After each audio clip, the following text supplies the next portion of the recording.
We sold our house! Don't get too psyched because you haven't sold it yet. You're in escrow.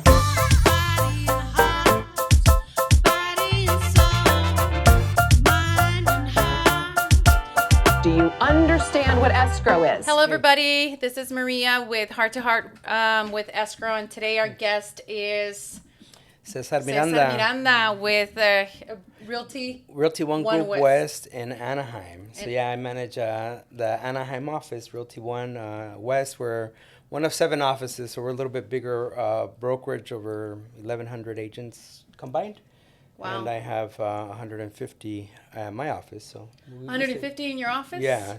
They're all agents, or there's all levels of it. Some are more on the retiring end, and then we got the active ones as well. So a little bit of everything. Okay, so Cesar, tell me a little bit about yourself. And I actually like to ask my guest to give me a little brief, not too detailed unless you want to go really deep into the details, but tell me how you got into the real estate, how long you've been doing this, and how did you get into it? I was doing the math the other day, and it's like, wow. I just started doing the math.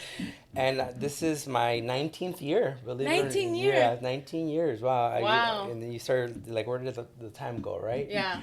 19 years, I got in 03. For those of you that were in the market in 03, you know how that 80-20 world, yeah, right? 80-20 stated. Yeah. Negative amortization loans. Yes, Yep, I know all about it. Yeah, so I got up in that. I actually got in the business because my brother, he owned a Coldwell Banker in Santa Ana, so he kind of opened that door for me, and I seen. Got it. I started working with him as his, gopher. His term is that you go for this, you go for that. Yeah. Oh, okay. Yeah. Right. Go get this. Go get that. Go. And then it's just you start seeing the potential, the money, and then I was like, nah, man, I don't want to be your gopher anymore. Yeah. And that's how I transitioned into real estate, into sales. Estate. Yeah, so that's how I jumped in.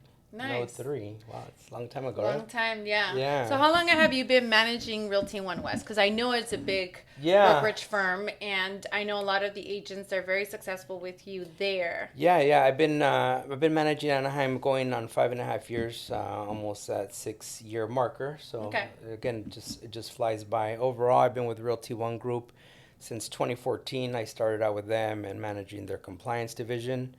And I was behind the scenes managing compliance for California, and then it turned into managing for California and Nevada. And then ultimately they just kind of pitched me, hey, well, we need somebody to manage. And I was like, man, I don't want to manage agents. That's not what I foresee me doing. Exactly. Yeah, and then they're like, nah, we need somebody in Anaheim. It fits your dynamic. There's a lot of the Hispanic culture in my office is big, so they need Spanish speaking, and that's how that came to be.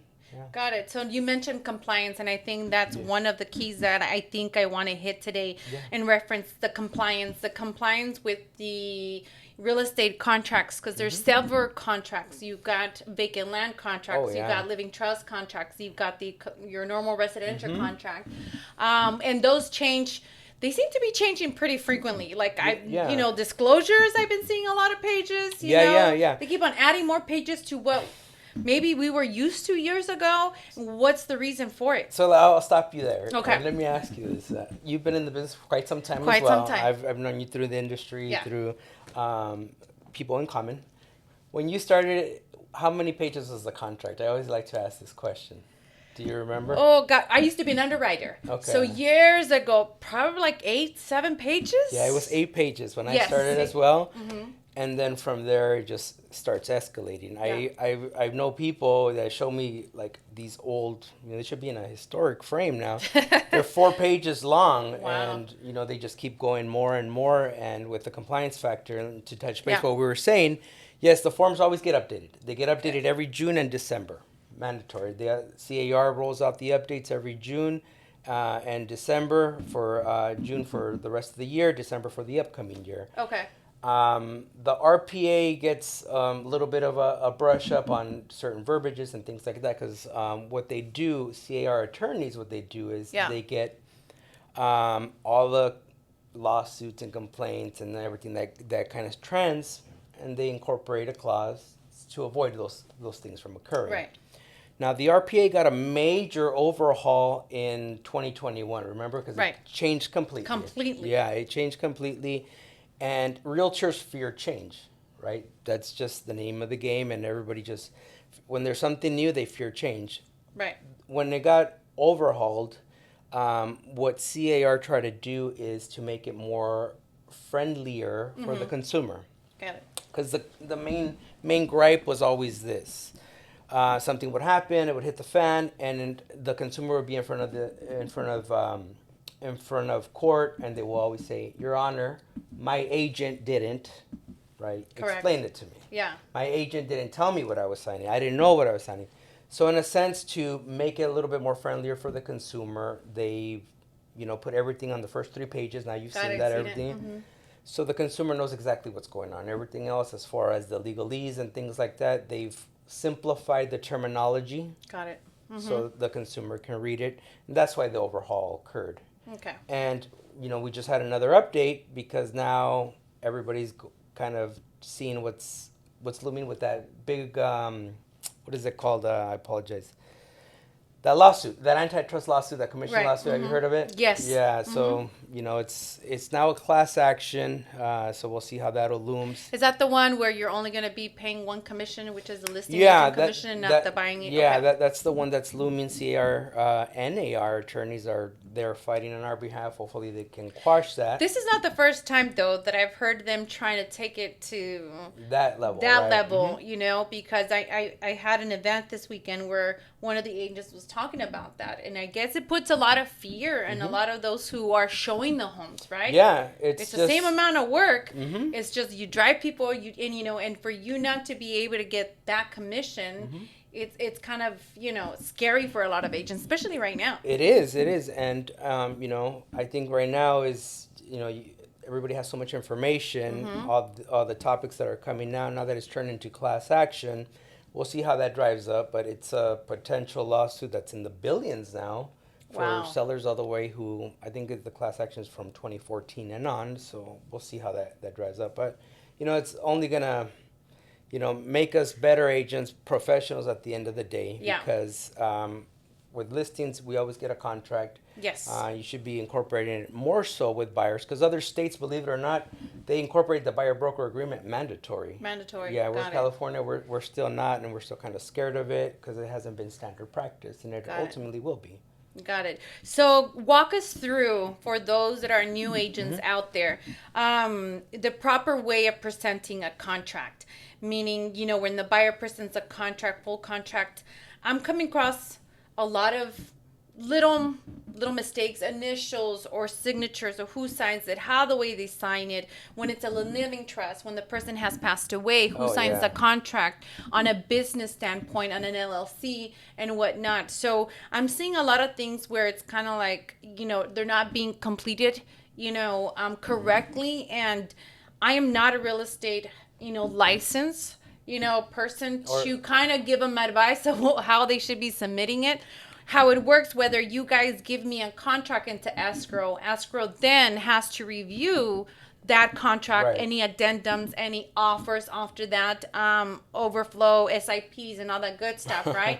So we have to review, make sure everything's in order as it flows, but, there's certain things I can advise the agent how to correct certain things. And sometimes in the most nicest way, it's like, okay, contact your broker. Right. Your broker should be your person who should be guiding and correcting you and helping you with that. So walk us a little bit about the most important things that an agent should be looking for in submitting a proper contract. Well, in any side, whether you're a buyer or seller, more so on the buy side, your contracts should always be complete. Yeah.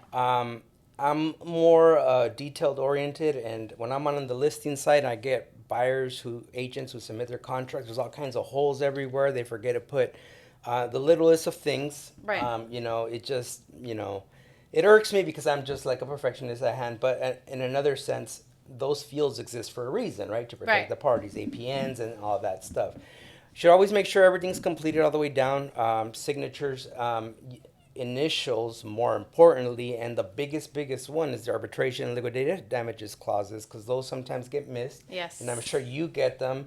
And then after the fact, you're trying to figure out if it's been incorporated or not, and nobody Exactly. really knows. And from an escrow standpoint, I've kind of heard that then your escrow officers are tasked with trying to obtain those initials, right or wrong. Right. So Right. it's the, hey, I still need the initial. Yes, Hey, I yes. still need the, and I get it. You guys are always busy trying to get the deal. You got the deal in. You do. But I can't close escrow unless all those pages are corrected, initial Yeah. and whatnot. And a lot of the times I try to tell the agents, hey, just imagine if you go to a lawsuit, right? Your contract's not going to stand in court. Why? Because you're missing these things, and it's the should have, could have at that moment.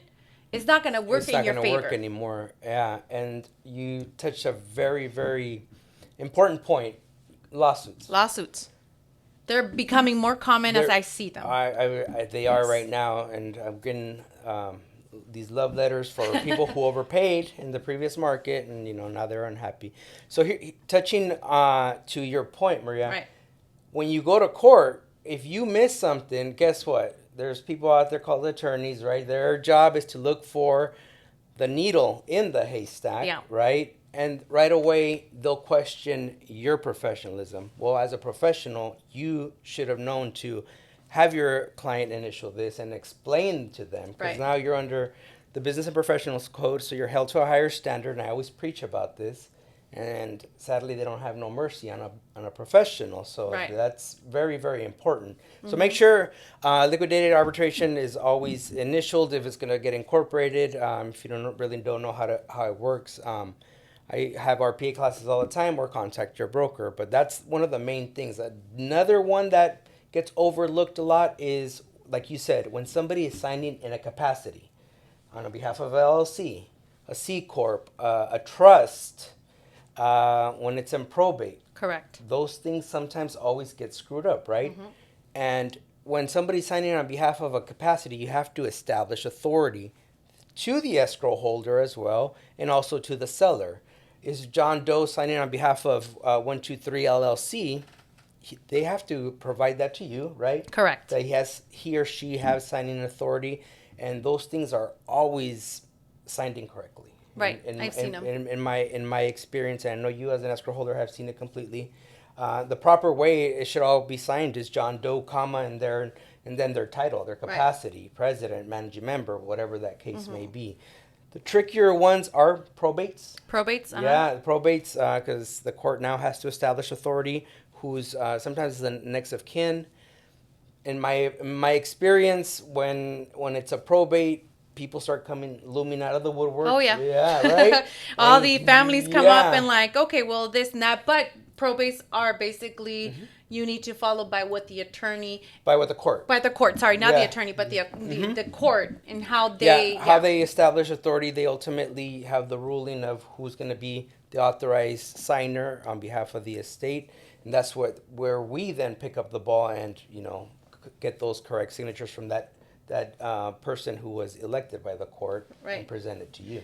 Yeah, the other thing that I think I get a lot of that I have to talk about my clients, right? When we talk about the probates and estate or the successor trustee because a person has passed away, they have to open an estate, an account in order for escrow to put the funds in that estate. Oh, okay. Right? So if they go through probate and the court says, here you go, this is, you're assigned, Cesar is assigned as the managing for that estate, then we as an escrow company, we are instructed to wire funds to that estate. And they have to apply for a TIN number, an EIN number, something like that. Because we don't know if they have to manage it, just like a living trust. If they have to disperse their own payments, they have to disperse legal. They still have to pay for attorney fees, and they have to do that. Always. That's the first thing that comes Escrow out. does not want to be liable how we disperse based on a living trust or based on the, probate instructions that the judge and the court has assigned. Yeah. So for me, I usually always tell this from the very beginning, make sure that your client has established an account under that living trust or that estate. The estate that they're going to be putting the funds, because for the most part, I've been asked, can you disperse 50 here, 50 there? I was like, nope, that is not my job. Yeah. That is a job of the successor trustee that was given. Yeah, whatever This role. Yeah, whatever it was outlined on that trust.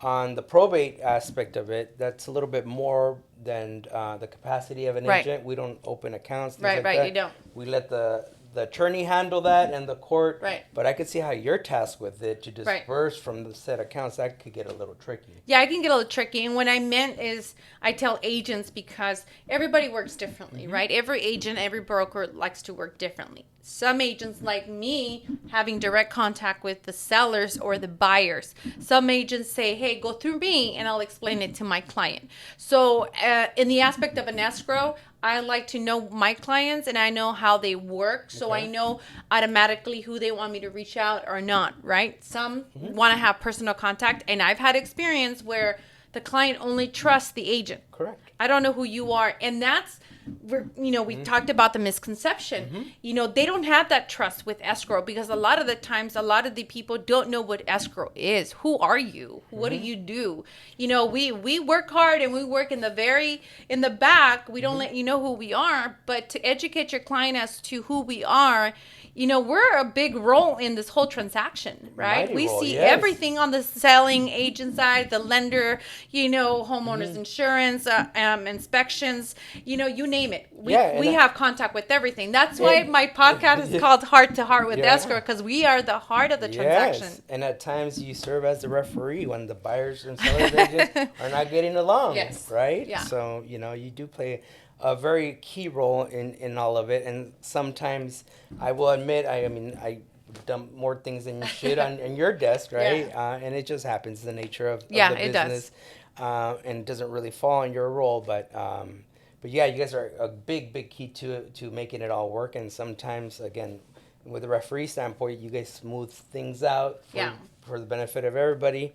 And ultimately, with your help, we close a lot of transactions at the end. Yeah, but yeah, it can get a little complex. And at the end, it's just seeing what the court establishes. If you're going the probate route, successor trustees, if you're inheriting somebody who expired, then there's an outline on that trust of direction, and sometimes there are outlines of disbursements that need to be made to certain things, and that's what we got to follow. Yeah, and there's those are our misconceptions of what our role is as an escrow company. Yeah, but when we come across these things, right? So do you provide any training, at Realty One where, your agents can go, or how does it work with keeping up your agents up to date? So I'm a very key believer, and again, I disclose 19 years in the business. Right. How many years have you been? Let me pitch it back to you. 20. Okay, so you got one up on me. Yeah. Would you agree that you never stop learning in this business? You never stop learning. Yeah, that's what I'm still learning. Yeah, that's what I tell new agents all the time. You never stop learning in this business. There's always a brain tickler or something that comes your way, and then you sort of kind of have to really go through it. But to answer your point is, you never stop learning. So I do have constant trainings, weekly trainings at the office, and I'm heavy on the legal side because that's always been my background, compliance. So I train a lot the contract and everything that spins off of it, because in the beginning you mentioned you started naming all these disclosures, SIPs and this and that, because there's so many things that roll off the RPA. And I always tell, especially new agents, the whole dynamics changes of a transaction with the click of a check mark. Then it just sways another way, right? Yes. And then you got to be proficient of what's going on. So we do have constant trainings because there's so many contracts. There's so many updates all the time. And I stress it to my agents, under the eyes of the law, you are the professional and you have to know what this means to convey it to the client so you won't financially harm anybody, right? Because, again, we play such an important role, and the state mandates so much of the professional. So I do have constant trainings. Again, my background is compliance. But as an agent factor, and all the agents listening here know that, man, there's many roles that we have to have as an agent. So we're like the Mad Hatter, right? Got all these hats on. Yeah. I always tell agents, and I always joke and kid, you are the business professional, and then you're also going to be a licensed therapist, right? For the clients. Marriage counselors. Top of that, now with everything that's looming, you got to be a marketing major as well, right? So again, my background is compliance. For every other piece of this business, I bring in people for that because I mean the social media factor I'm not the greatest at, so I bring in the post for that, right? I stick to what I learned, and Yes. I teach heavy the contracts, the legalese, and all that stuff because I geek out to that stuff. Got it. But I always tell my agents, if you can master the RPA, two things are going to happen. Nobody in the field is going to be able to mess with you and bully you because agents will, be agents respectfully. And then your clients are going to see that you really got their back, and then the referrals will stem in from that. Yeah. So I do have weekly trainings at my office. So there's always something going on. So what's the since you do compliance, what do you think is the number one common mistake? Wow. It's hard to just pinpoint it to one. Pinpoint to one or something that gets your eye. You're like, here we go again. Yeah. Like how, how is it that they don't get it, or the newer ones, or something that you see that can come, that can cause a deal breaker, because sometimes at the I'm already at funding, right? Okay. And I've got clients telling me, agents, is it okay if I give them the key already? And I'm like, look, Call your don't broker. be asking me. Call your broker. He goes, well, what can go wrong? My answer to that is anything can go wrong. When I say anything can go wrong, any little thing can go wrong. Don't be 100% sure until I send you or an escrow company sends you confirm recording. Yeah. Yes. And, it does happen. Let's be realistic, guys out there. Sometimes you've probably given the key before you got the recording, right? It's just the nature of it. But, yeah, anything can happen. That's one of the biggest liabilities there. Anything really can happen. Like lightning can come out and strike that particular house and then catches on fire. There's so many variables that you would never able to learn it in a textbook. Right. And that's real estate as a key. But one of the main things that's a big misconception, and I know you see this all the time, is the deposit. Yes. The deposit, the dispute for deposit. That's one of the main things I always see still, on top of another one we'll talk shortly. But many agents out in the field think that, if one of their clients cancels, contingencies are still in place, automatically they're going to get their deposit back, which in key is theory, but sometimes it's not that easy. A seller still has to sign off on it, right? Right. And I think I had a question on that when I had called you on a situation where the agent was really persistent. You don't need the seller to sign. Just give me my money back. And I said, no. If you clearly say that, it says there, please release mutual, It's mutual. Yeah. It needs mutual signatures. And on the listing side, I have seen listing agents, maybe a buyer is further along in the transaction. For whatever case they decide to cancel, contingencies are removed. That listing agent is already raving to the seller, you got the deposit, we're going to give you the deposit. It doesn't work that way either. Work that way. You require mutual signatures. Remember, a cancellation is divided into two parts. Okay. The top part requires only a unilateral action, meaning the contract can be canceled unilaterally by either a buyer or seller. The buyer, depending on whatever the case may be, a seller can only cancel on a buyer if the buyer breached after serving a notice to perform or a demand to close escrow. The second part is where it requires mutual signatures, right? And that's for the fight of the deposit. Correct.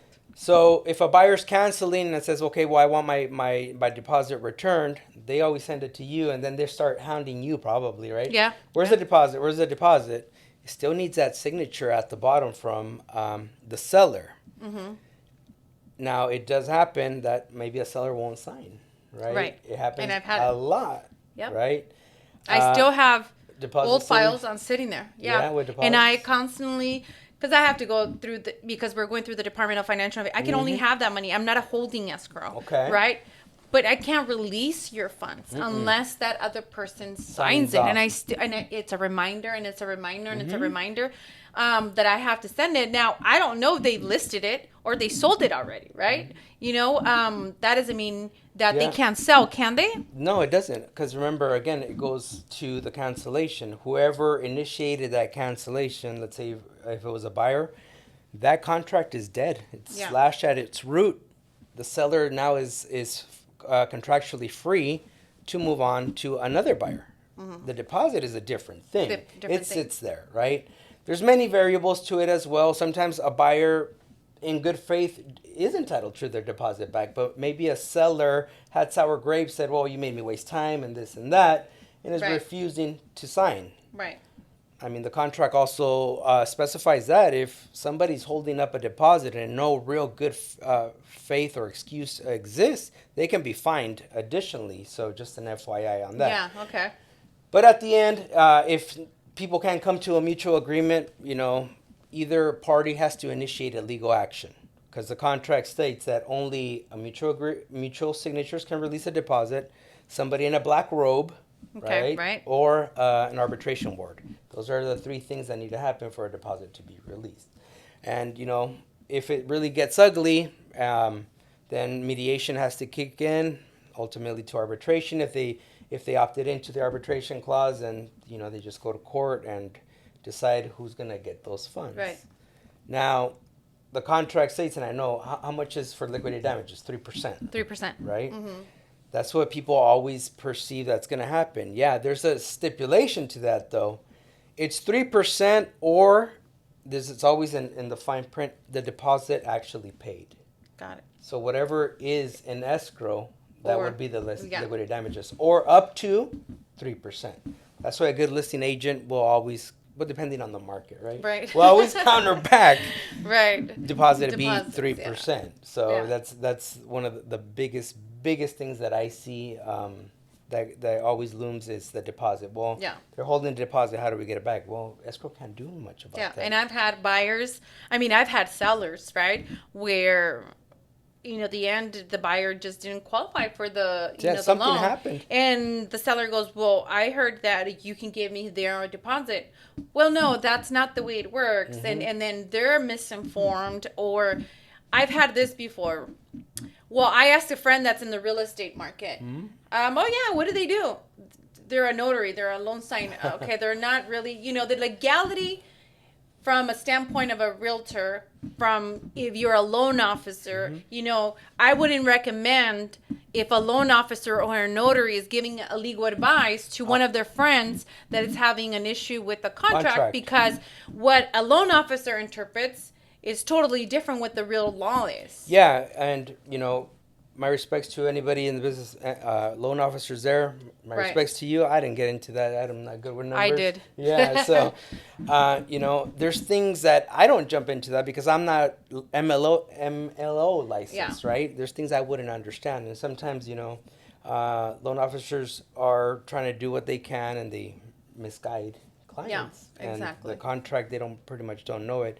And yeah, I'm sure you had angry people come, where's my deposit? They show up at your office and there's nothing you can do because you're like bound. You're waiting for instruction. Yeah. And it just, that's the one of the main trending issues that we see. And I know you have to see that. Yeah, I see all that. the time. Yeah. And I explain to the clients, look, just because the listing agent or the seller, and that's the other thing too, right? The misconception of thinking that the listing agent who is representing the seller is my client. Right. So I favor them. Yeah. And that's not. An escrow's job is to be a neutral party to the transaction where I'm reviewing the document and making sure that both parties are equally, being well represented and the contracts are well, because I've had one where here, there's a counter offer to do this. And I'm like, well, the other agent hasn't executed. Oh, you execute it later. And it's like, no. Then the other person's like, I never agreed to it. So yeah, we become the middle person to okay, well, no, I'm not going to make this change. Or I get a lot of, hey, do me an amendment. A lot of agents hey, do me an amendment. It's like, okay, I'm going to do an amendment for seller's credit, but I need an actual addendum first. Yeah, that's actually another misconception there. Yeah. You probably get that a lot. And it's easy for us agents, hey, escrow, draw this up. Sometimes we do put you, escrow, in a tough spot because, again, you want to maintain the relationships all the way around, keep the transaction going to ultimately close it. But the correct action is us as agents have to give you the instruction through an amendment an addendum, whatever the case may be. That's actually the right flow. And that's where I think a lot of agents are doing it incorrectly, right? Because the instructions should come from the contract, and then you kind of write it with your own Contract, amendment. Yeah, correct. with your own disclosure. But yeah, that's another one of the bigger trending ones as well, because I do see sometimes credits get issued. Okay, where's the addendum that kind of initiated this, and we don't have it on the real estate side, but somehow it's on the escrow Right. side. Yeah. Yeah, and to touch base as well as your position, escrow, you guys are always a neutral party, right? So you Always, have to yeah. maintain that equilibrium, and it's my respects, because you have to be neutral. Yeah. The department that regulates you, I'm sure they have a stern policy about maintaining Correct. that neutral party. From the real estate side, you see sometimes when agents double end, everybody loves the double ender. Yeah, it's a bigger payday. That's right? that's the other. Yeah. The double ending I wanted to touch a lot Yeah. with, because a lot of agents don't like to represent the buyer and the seller. There's the pros and cons there. There's the fightings, but Yeah. you make the double commission and you're double Yeah, representing. it depends on the market, right? Right. The double Okay. ending, because it's a bigger payday, right? Right. But many agents don't like to do it, and I could see why. And let me tell you the two biggest lawsuits in real estate. Okay. And this is coming from CAR directors, CAR attorneys, is doing property management and dual agency. Those are the two biggest lawsuits, two biggest items that'll get you in a lawsuit. Oh, nice. Okay. Property management. How does property management get you? Is it like a non-arm's length transaction kind of a deal? Because Or? property management gets you in trouble. Because when you're managing a property, and this Okay. is where our agents stumble, is you have to manage a trust account.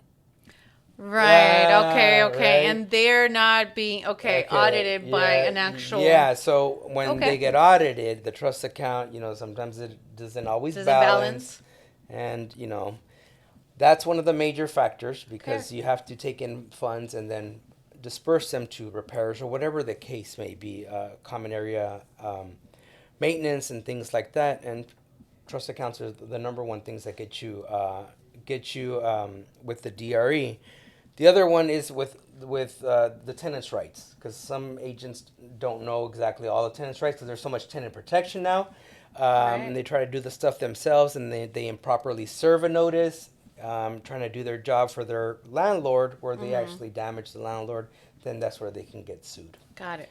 The dual agency is try to maintain that equilibrium, and it's hard, right? It's very hard. It's very, very hard. And I know any agent out there, you've probably been in that situation. It's hard. How do you really balance it? But under the eyes of the law, you have to maintain equal and be completely neutral. Yeah. I mean, I kind of rationalize this with, if you're a parent, you have two kids. How do you? Yeah. Depends. It depends, right? My child was like, "I'm your favorite one. I'm your firstborn," and I'm like, "That just doesn't work." Yeah. Yeah, see, you just have to be equal, because then the other one is watching, like, "Oh, really? That's Yeah. how they get away with it?" That's Exactly. a perfect example. Yeah, It's like their that's it. kids. How do you maintain that, Yeah. that equality, right? Equilibrium. And the same thing on the transaction. Yeah. If you're doing a double end and one side feels that you're not fully representing or you're swaying, that's the big ticket. So my respects for you to doing that in every transaction. You maintain that, and it's yeah. hard. It's hard. Yeah, I maintain that. The other thing is that I tell a lot of my agents or brokers, when I give them the open escrow package, it is not the responsibility of the agent or the loan officer per se to explain my escrow documents, So what I do sometimes is, like, depending how old school they are, if they are not familiar with the electronic signatures, because that can get tricky too. Yeah. I personally like to go with the client, and I like to. I've done it with some, and I've gone with with the agent, and I like to sit down with their clients, and I explain thoroughly all my escrow documents, because sometimes another thing, the misconception of an agent interpreting what an escrow package is. Yeah. Because you don't know the legality of what the clauses, because we also have clauses in our escrow instructions to protect us in the future for any type of lawsuits. And yeah, of course, you have to protect yourself. It's like I wouldn't tell you, hey, Maria, go to the client's house and explain to him the contract. I mean, because that's not. I'm not licensed. Yeah, you're not licensed. That's not your responsibility, right? And there are many stipulations in your instructions, Right. That I'm not familiar with, and they all vary from escrow to escrow, right? Right. Everybody has their own policy. But yeah, that's actually good that you do that. Yeah. Another thing to note is on the contract, I don't know if you know this, and many agents don't, it stipulates there as well, whomever party you're representing, that you should return your escrow opening package to the escrow holder within 5 days after Yes. she It sends does it say out. that on the contract. Yeah.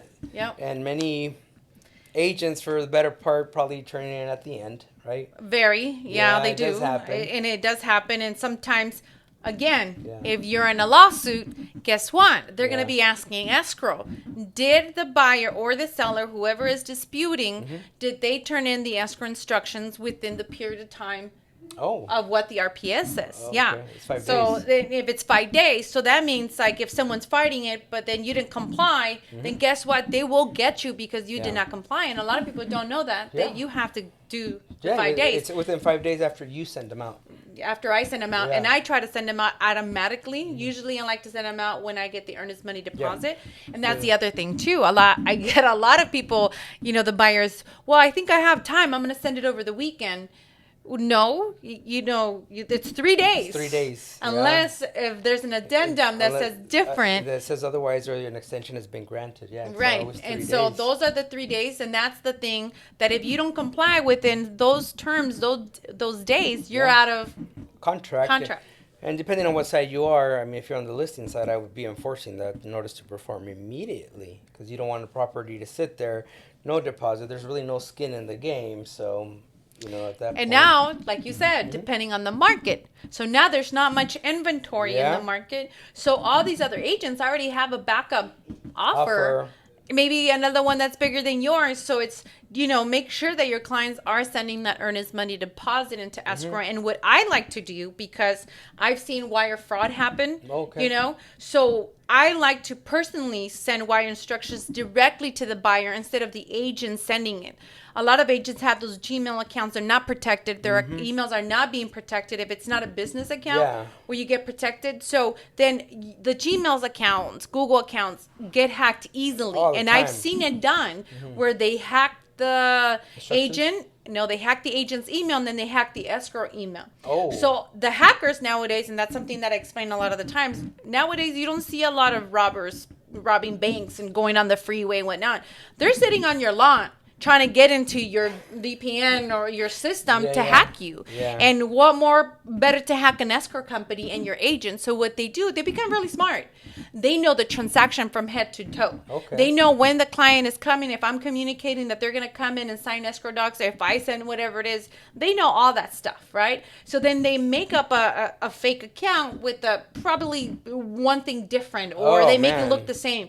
So I've had people like, hey, my wife just went into the escrow. She forgot to let you guys know that, we're going to be going out of state. So here are the new wire instructions where you can send the funds, and that's it. Right, and it right. looks exactly like the client's email. But I don't, as my policy, accept wire instructions via email. Okay, good. I need to get them notarized. All right. I'm like, okay, you want to change your wire instructions? You have to go back to the notary. You have to fill it out.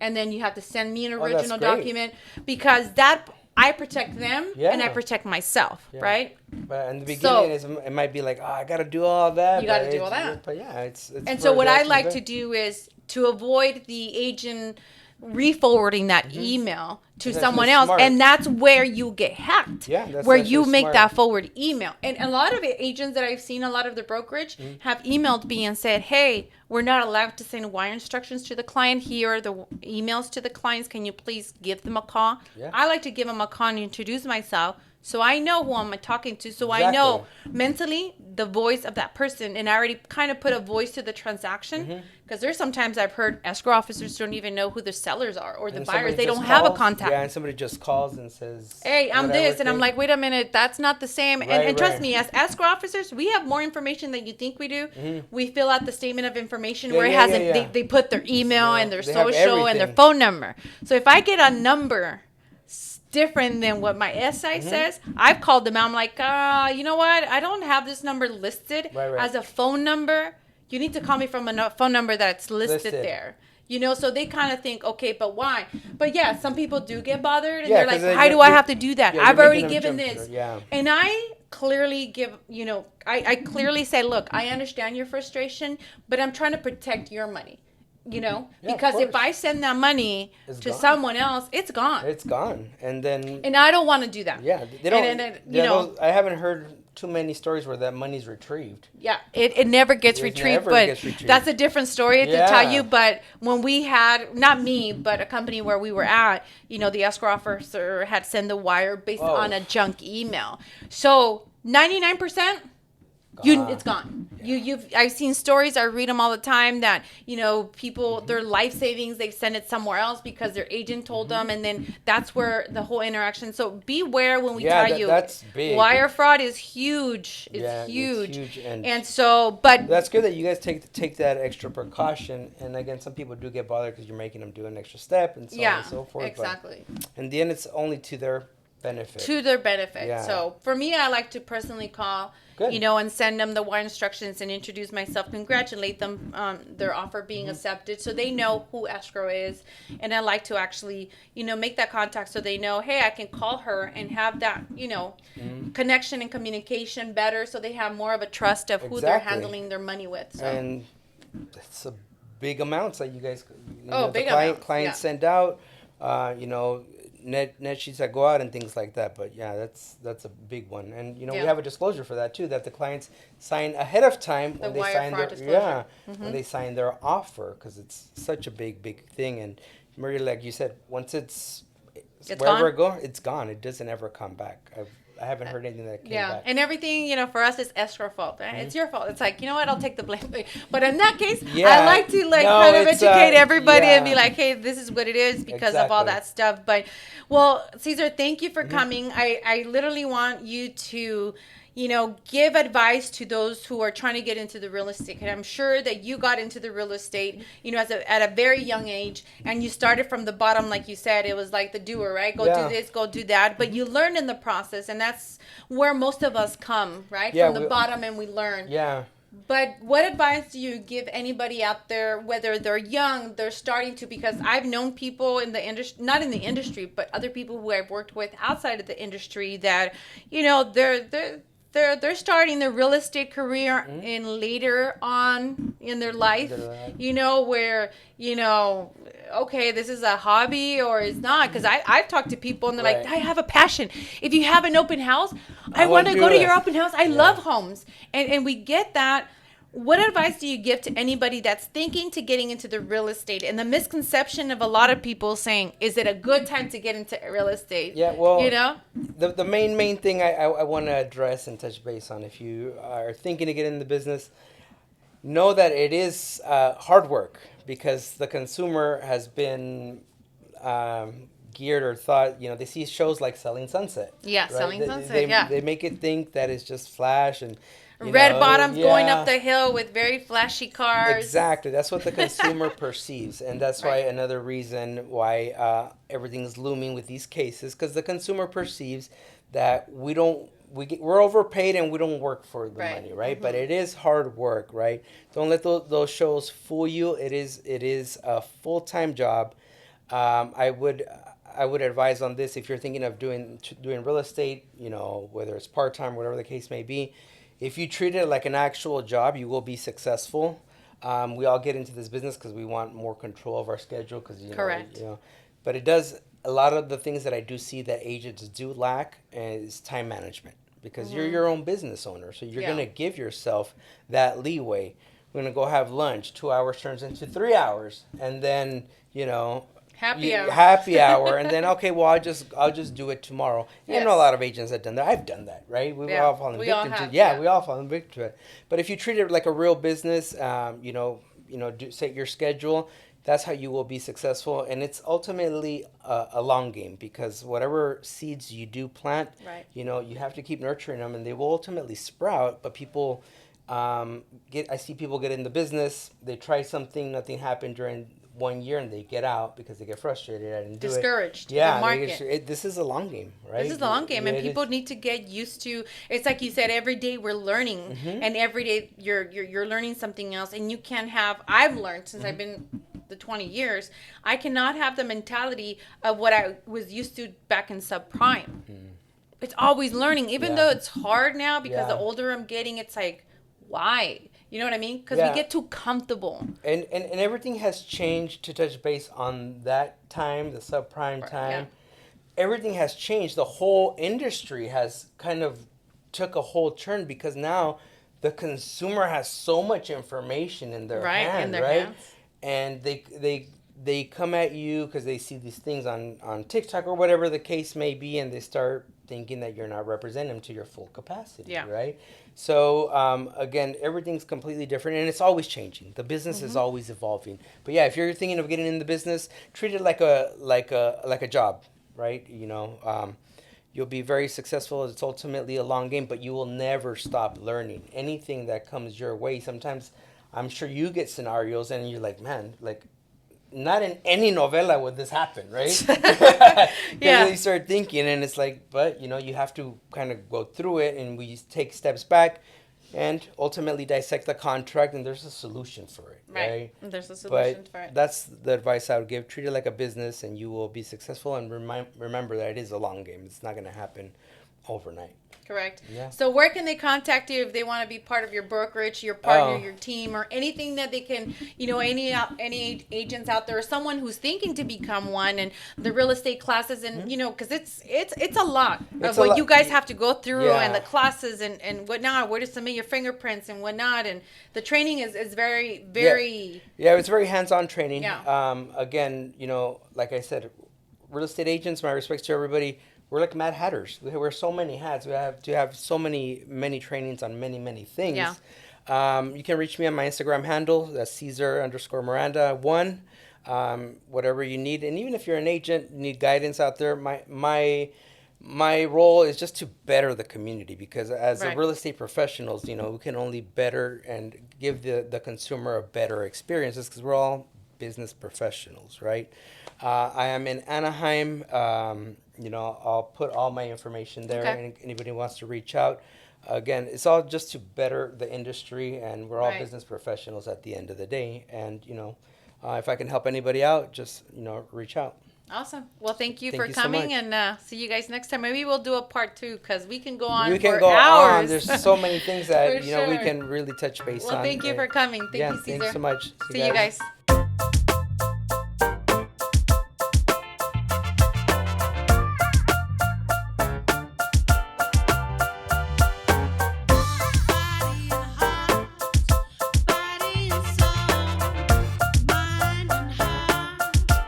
Do you understand what escrow is?